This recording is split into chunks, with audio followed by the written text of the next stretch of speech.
আমার যদি ভুল না হয়, আমার সাথে তানভীর সাহেব ছিলেন। আমি অনেক চেষ্টা করেছি, ভিতর থেকে আসার চেষ্টা করেছি। গত সপ্তাহে আমার সেই ঢাকাতে আরেকটা প্রোগ্রাম ছিল, সেই প্রোগ্রাম আমি করতে পারি নাই। আমি সেই 5 দিনের চেষ্টা করেছি, ব্যর্থ হয়ে সেখান থেকে মাহফিল না করে আমি ফেরত গেছি।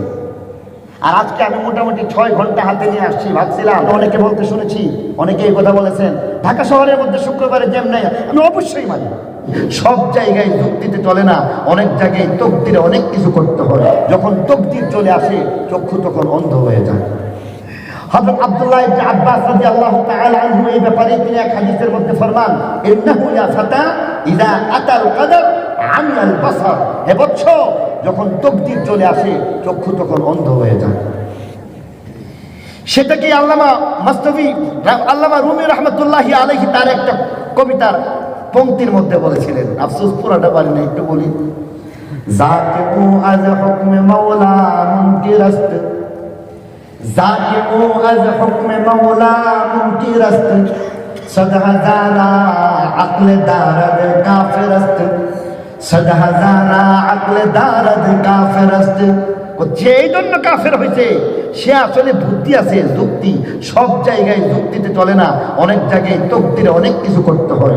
আজকে আমি আপনাদের এখানে আসার আগে অন্তত 6 ঘন্টা হাতে নিয়ে বের হয়েছিলাম। পর্যায়ে বলতেছে, বলো কার এখানের মধ্যে কে কি কথা বলতে চাও।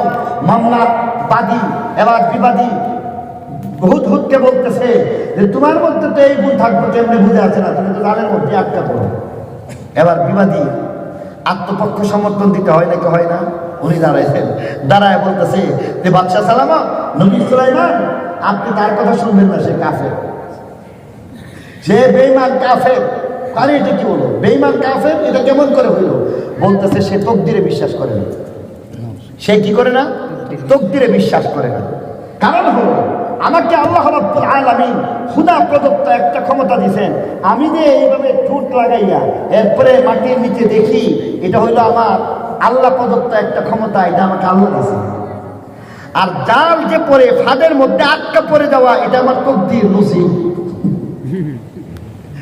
হযরত আব্দুল্লাহ ইবনে আব্বাস রাদিয়াল্লাহু তাআলা আনহু এই ব্যাপারে তিনি এক হাদিসের মধ্যে ফরমান, ইন্নাহু ইয়া ফাতা ইযা আতাল কদর আমিয়াল বাসার। হে বৎস, যখন তকদির চলে আসে, চক্ষু তখন অন্ধ হয়ে যায়। সেটাকে আল্লামা রুমি রাহমাতুল্লাহি আলাইহি তার একটা কবিতার পংক্তির মধ্যে বলেছিলেন। আফসোস পুরাটা পারি না, একটু বলি।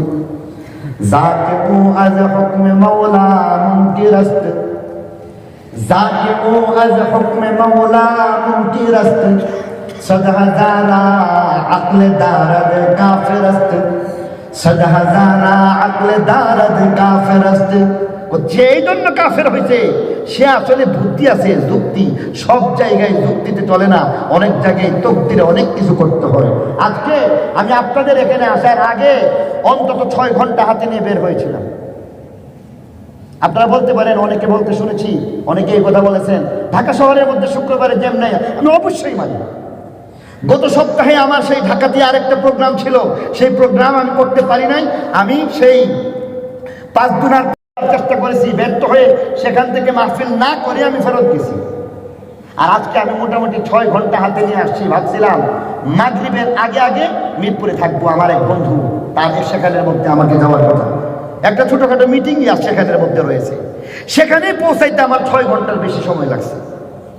সেখানে আমি এরপরে এই জায়গাটাতে আসছি। আপনারা জানেন, এখানের মধ্যে আপনাদের কথা ঠিক, আমি অনেক চেষ্টা করেছি, ভিতর থেকে আসার চেষ্টা করেছি। আমার যদি ভুল না হয়, আমার সাথে তানভীর সাহেব ছিলেন। আমাদের এখানে লোকেশন, লাইভ লোকেশন 47 মিনিট দেখিয়েছিল, আমি সম্ভবত 40 মিনিটের ভিতরে পৌঁছে গেছি। এরপরও আসলে তকদির, এই তকদিরের কারণে আমি যথাসময়ে আসতে পারি নাই। আমি নিজেও খুব বিব্রত, আমি এই ধরনের পরিস্থিতিতে আসলে পড়ি নাই। এই জন্য আমি আপনাদের কাছে দুঃখ প্রকাশ করছি যে আমি চেষ্টার সামান্যতম যদি ত্রুটি করতাম, তাহলে আমি হয়তো আল্লাহর কাছে দায়ী থাকতে পারতাম। কিন্তু আমার জানা মতে আমি যেইভাবে চেষ্টা করেছি, আমি আশা করি আল্লাহর কাছে মাফ পাইব। আশা করি বিষয়টা আপনারা উপলব্ধি করবেন এবং এই বিষয়টা মেনে নেবেন, এই আশাবাদ ব্যক্ত করে বয়ান শেষ করছি। সুবহানা রাব্বিকা রাব্বিল ইজ্জাতি আম্মা ইয়াসিফুন ওয়া সালামুন আলাল মুরসালিন ওয়ালহামদুলিল্লাহি রাব্বিল আলামিন।